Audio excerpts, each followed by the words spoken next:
Paul, it's similar to your year, like the most frenetic, chaotic game, and you just stayed in it. You were ahead, you had it, and you lost it, and then you won it back. And talk us through it. Well, that's the nature. Like, you could say that we were whatever, but like we played so many quality teams. Like that's the thing. You're playing against the county champions of every other, and they all, as I said last week, they all have their own stories and their own journeys, and they're not just going to pack it in. And it's not as easy as you start and you start well, which we did today, and you go on and you stay on top. Like, because all these teams are champions. Like, and it's very difficult to win this thing. You see it in the Roll of Honour. There's different counties winning it, and different different clubs representing different counties winning it over the last, since it's been brought into it. But that was going to be the way of the game, ebbing and flowing.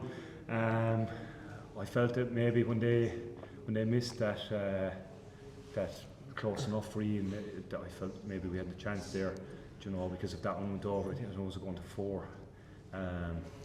And look, at the same time, we all felt that we were always going to stay in and give it our all. It's just when time is ticking down, and you see fellas starting to go down cramp. It's like, geez, we have to make hay when we get chances here. And most of the time, when you get up, you don't execute, but we executed every single time we went up, which gave us a chance, And then Tom took the game with a scruff again, and we saw the inside of his boot today, which was lovely. Yeah, like Tom Sullivan, everyone, you mentioned the clubs having different stories. He has his own story too.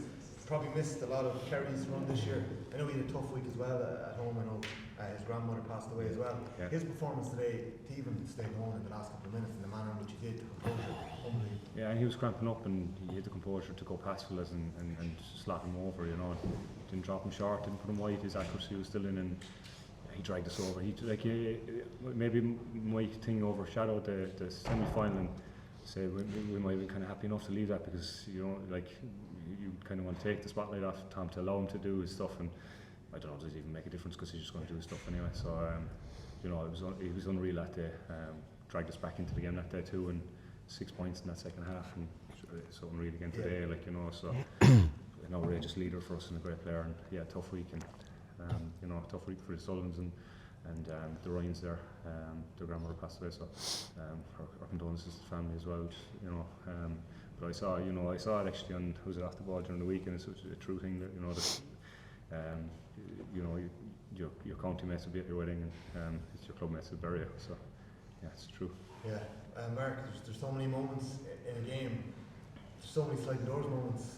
In another world, you're watching this from the other side of the world, or maybe you're in the stand. Can you just talk to us about what it means for you to have been a part of this with your club? It means everything. It was actually very strange to see a few Geelong faces in the crowd next to my family. It's been 10 years since I played here, and obviously never played here in the red and white, so there's a lot of emotion coming in, which wasn't easy to keep a lid on. One of the streets was actually lined with Dingle people on the way in on the bus.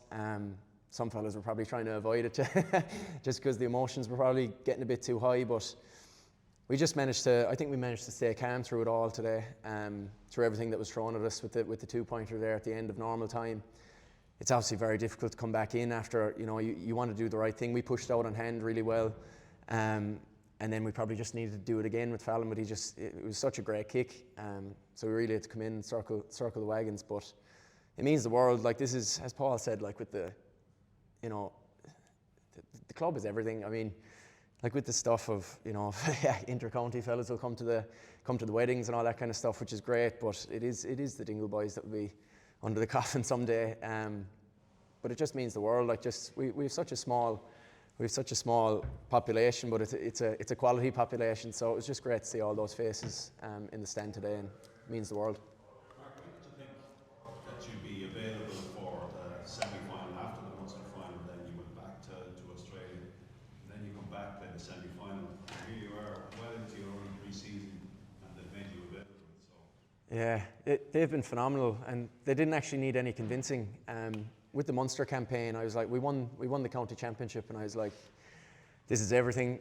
This is the best thing ever. I was got to go and do right by Geelong now and be back for day one and ready to go. And the more that I thought about it, like the more that I was like, oh, it will keep me fit anyway. I love this club. I couldn't watch it. I knew I couldn't watch it.